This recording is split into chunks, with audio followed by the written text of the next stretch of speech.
Jeremy, honey, do you have any idea when you'll be returning home? Your father doesn't appear to be well.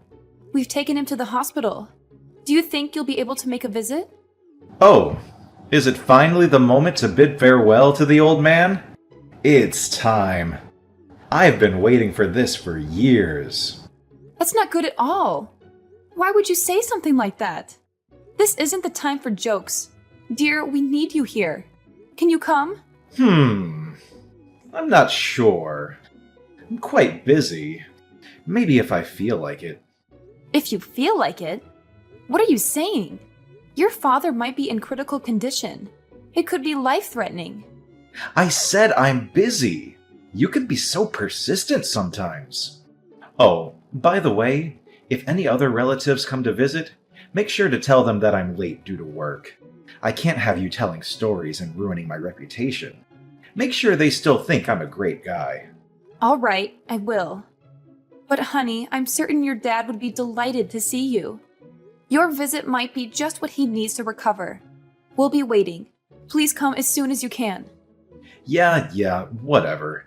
I thought taking care of the house was your responsibility. And now you're bothering me with all these things I really don't care about. You should really do better. Aren't you supposed to be my wife? All right, I'll try my best. But please promise me you'll come and visit when you have the time.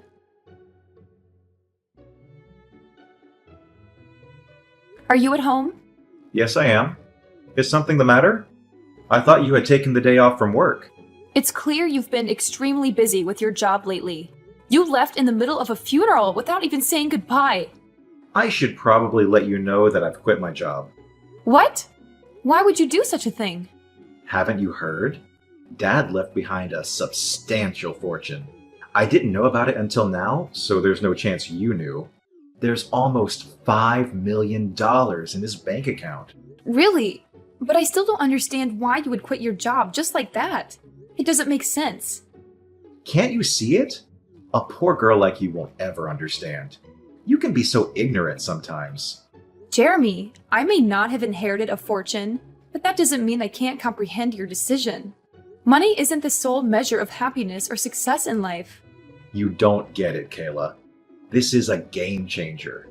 With this money, I can finally live the life I've always dreamed of. No more long hours at the office, no more stress, and no more compromises.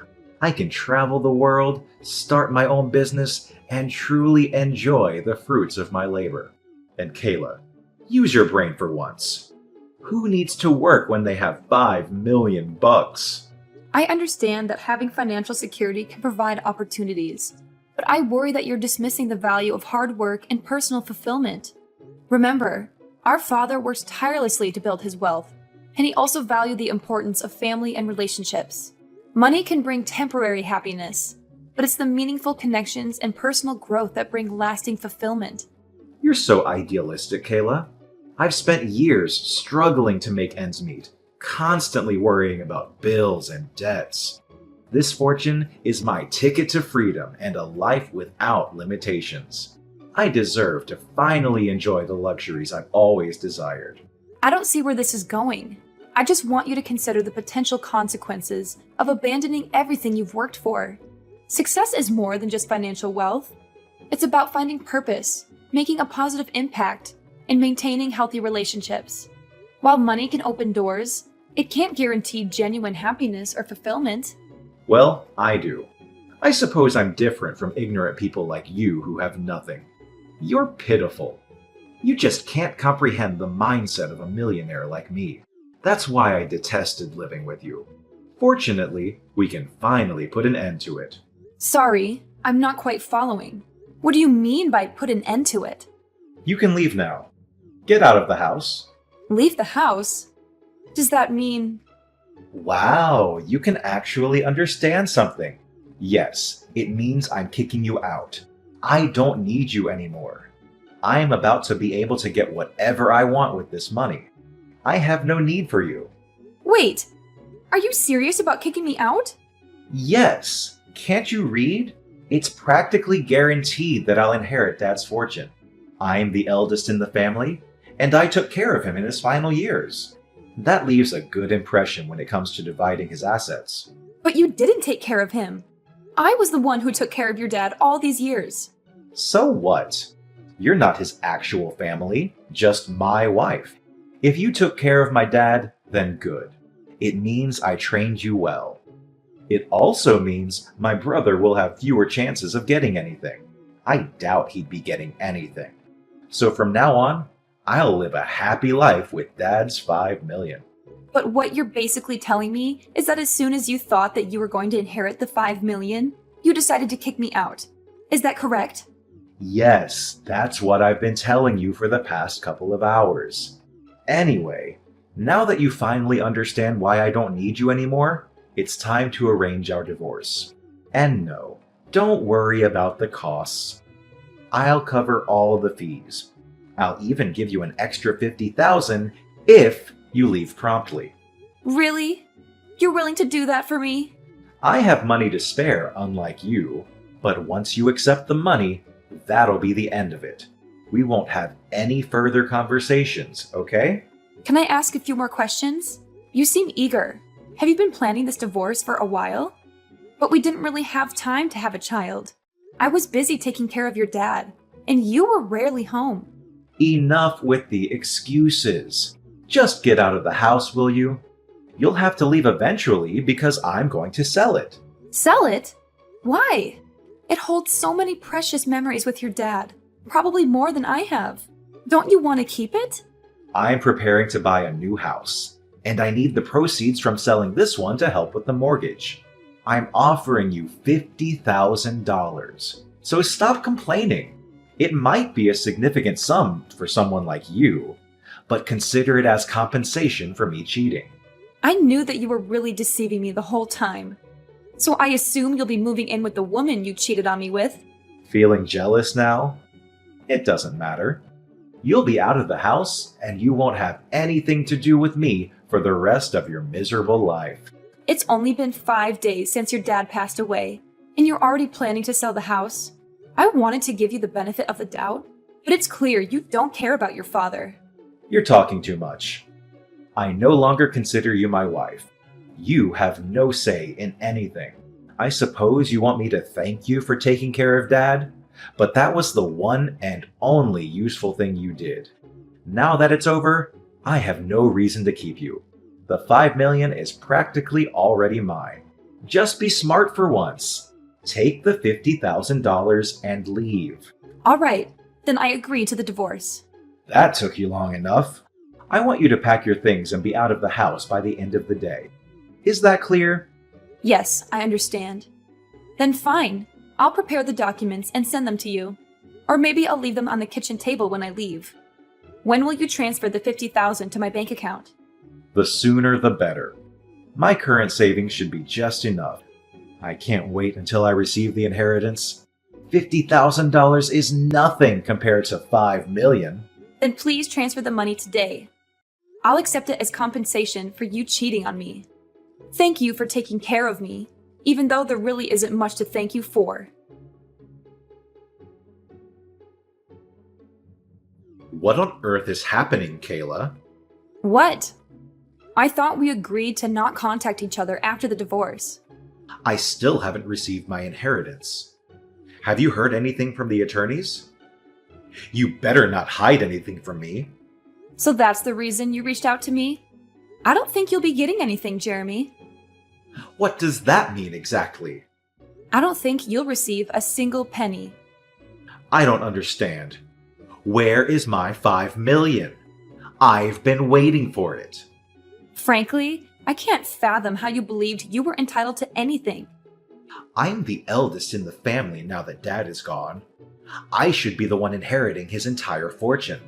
Dad left a will. Did you know? Obviously not. Otherwise, I wouldn't be asking you what's going on. After the funeral, a court-appointed executor paid his respects. Apparently, he was named by your dad before he passed, and he was responsible for carrying out his wishes. We scheduled a meeting to discuss the contents of the will. Don't fret, it's all been settled. Why was I kept in the dark about this? Well, you barely attended the funeral. You left early, remember? We assumed there wouldn't be much of an issue without you, so we didn't bother informing you. What the hell? According to the will, your dad decided to bestow his entire fortune upon me. It was very kind of him. I don't have time for this nonsense. Just tell me the truth. If you don't believe me, then why don't you ask your brother? He should be well informed since he was chosen to take over the family business. Are you joking? I suppose it doesn't concern you much since you never excelled at work in general, if I recall correctly. That's why your dad told you to work at a different company, right?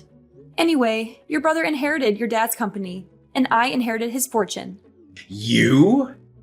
You inherited that 5 million? There must be a mistake. No mistake. I was the sole caregiver for your dad during his retirement years. It wasn't easy, especially since you prevented me from hiring help. The least you could have done was lend a hand, but you never bothered. Your dad remained silent, but he harbored resentment towards you for never lifting a finger or showing any concern. Why didn't he say anything? Why should he have to? You're his son. By the way, he also knew about the fact that you cheated on me. I assume that's why he chose not to leave you anything. The lawyer mentioned a fortune of 5 million, didn't he? Yes, that's correct. However, none of that money is coming your way. I'm just guessing here, but I'm pretty sure the lawyer never mentioned anything about you being the beneficiary. Our divorce is finalized, and we have no reason to stay connected. I have no intention of associating with you anymore. Don't you dare talk to me like that, you pathetic woman! Why do you get to keep all the money? You're not even related to my dad. You hardly knew him. I should be the one receiving the 5 million, not you. If I barely knew him, why would I have taken care of him all these years? I wouldn't have done something like that if I didn't know him, right? The reality is, I knew him much better than you did, especially in his final years. It's time for you to face the facts. You're a horrible person, and this is the consequence of your actions. Fine. Whatever. I guess you knew him. But that's not what we're discussing right now. Stop going off topic. Really? I believe it's entirely relevant. You're the one who started the conversation about what happened to the money, right? I'm just trying to be considerate and explain how your father, out of his kindness, decided to leave me his fortune. And I'm explaining why you won't receive a share from such a kind-hearted man. I don't see why you're having trouble understanding. He's still my father, though. Oh, now you suddenly care about him. I distinctly remember you didn't bother showing up when I called you from the hospital. The only thing you did was attend the funeral. And even then, you left early without paying your respects. It's clear you didn't even attempt to show grief. It's sad to think that you only saw your father as a source of wealth. That's not true. I don't know. But that's the impression most of your relatives, your father, and I had based on your behavior. But I suppose it doesn't really matter now. Regardless of the truth, just remember that you won't receive anything from him. Whatever you decide to do from now on, it's none of my concern. We're divorced, so do as you please where I can't see you. I'll make sure you regret your arrogance. And what about the $50,000 I paid you? What about that? We already discussed that. It's compensation. Compensation? What do you mean? It was your suggestion. Compensation for your infidelity. If you have any further issues, please address them with my lawyers. I have no interest in listening to your complaints all day. I have nothing more to say to you. But my money! Where's my money? Perhaps you should reflect on your behavior. You were so consumed with work that you rarely came home. You hardly contributed to taking care of the house, let alone your father. Even when you were home, you spent your days lounging on the couch, watching TV like a sloth. Frankly, I think both your dad and I had enough. We expected more from you, and I'm sorry it had to come to this. It's not my fault I was busy. Are you implying I'm not allowed to take a day off and relax? No, that's not what I'm trying to say. But were you genuinely busy? Are you certain you weren't out with the person you were cheating on me with? Considering your lack of dedication to work, I doubt you had any important responsibilities at the company. It's not just your work ethic that's an issue, it's also your values. If you think divorcing me the moment you were about to receive $5 million was a wise decision, then I have no words for you. It's not like that. I had my own problems too. I was under a lot of stress. I'm simply not the kind of person who shows or discusses it openly. Come on. There must be some goodness in you. Share the inheritance with me. Don't you think it's unfair to keep all that money to yourself? I never realized you were so greedy. What problems did you have? Care to explain? No matter how many times I asked, you hardly contributed any money towards the house. When I faced difficulties, you were having fun with your secret lover. It's not fair to me at all, you know. And it's even more unreasonable that after all your stupid actions, you still want me to share my fortune with you? Don't think you can deceive me again. There's no point in continuing this conversation, is there? I've already moved out of our old house, just as you requested. If you want to sell it and buy a new one, go ahead. I don't care. Just don't think you'll be getting much out of it, Jeremy. But I invested $1 million in the new house. I already have a mortgage. I plan to pay it off with the inheritance. Now what am I supposed to do? I'm broke! I don't know, but don't ask me. It's not my problem. You were the one who offered $50,000. I simply accepted it. But things weren't supposed to turn out this way. You have no one to blame but yourself for all of this. I think it's time you face the harsh reality, Jeremy. I'm sorry, dear. I apologize for my actions. Please forgive me. Give me my share of the inheritance, will you? Your father didn't leave you anything, remember? A portion of 0 is still 0. You're not receiving anything. I want nothing more to do with you. Everything your father left behind is now in my hands. I understand that I made mistakes, Kayla. But can't we find a way to move forward?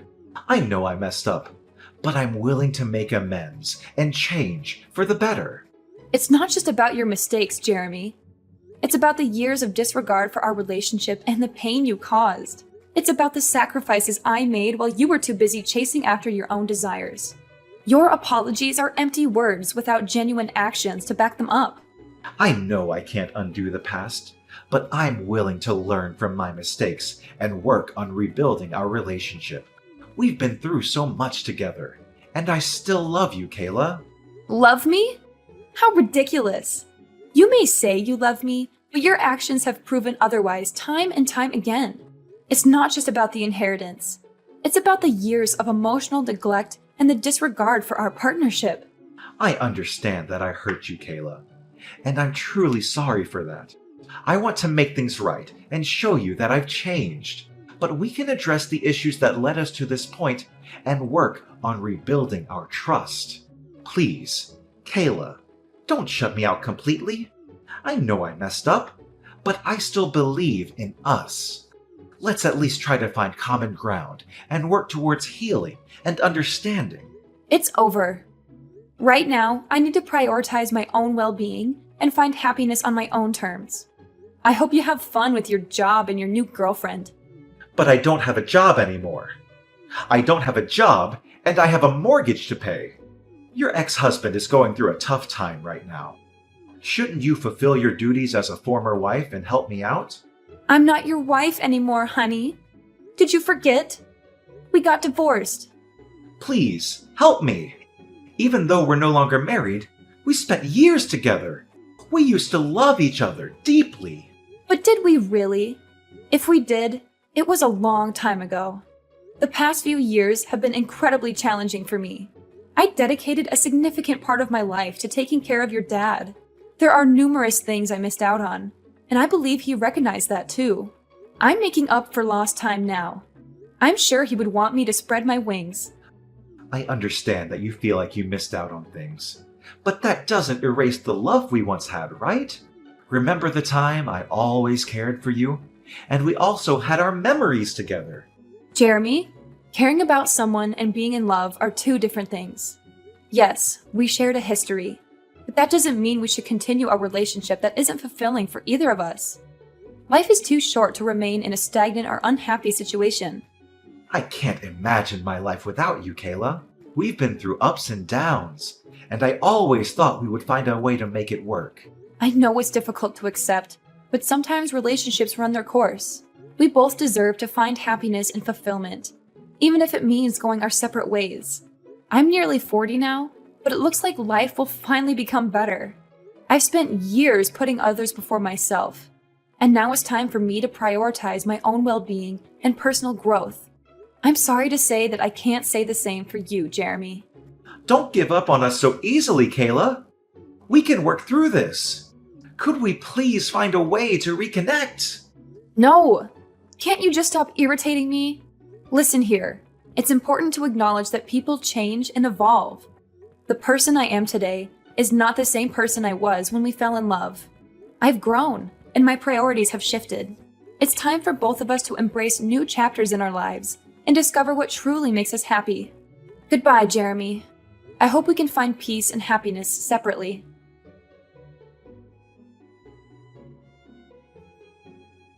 After what happened between Jeremy and me, I made the decision to block him, ensuring that I wouldn't receive any messages or calls from him. It was a necessary step to protect myself from any further emotional turmoil.